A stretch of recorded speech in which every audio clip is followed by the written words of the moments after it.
Next up is Mark Perry.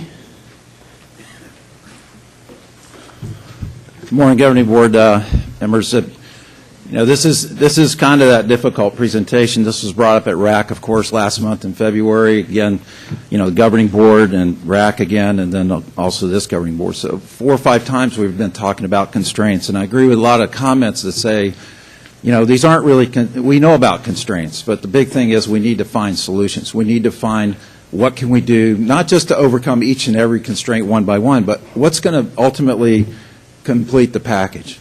And we've learned over the years that after we implemented SEP, SERP, we started signing the Comprehensive Everglades Plan in 2000. We started to implement these projects, but understand that even if we complete all of those projects, we don't have enough land, enough storage, treatment, and conveyance capacity to move water south and to stop devastating discharge to the estuaries and restore flows to the Everglades.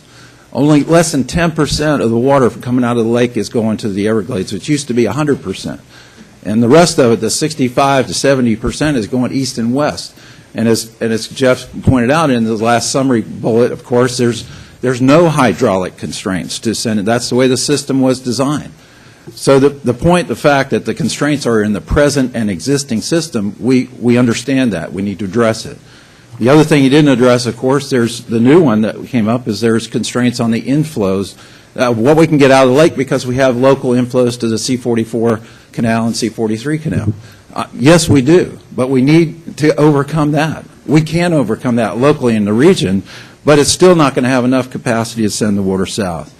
Obviously, what we need to do is to send that water south, and these constraints are really reasons for doing this.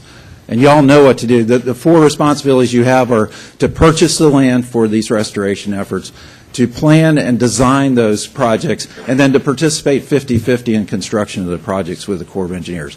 That's what I ask you to do right now, is to pass a resolution to the legislature to let's get this land so that we can begin to plan, design, and construct these projects, the EAA reservoir to send the lands water south.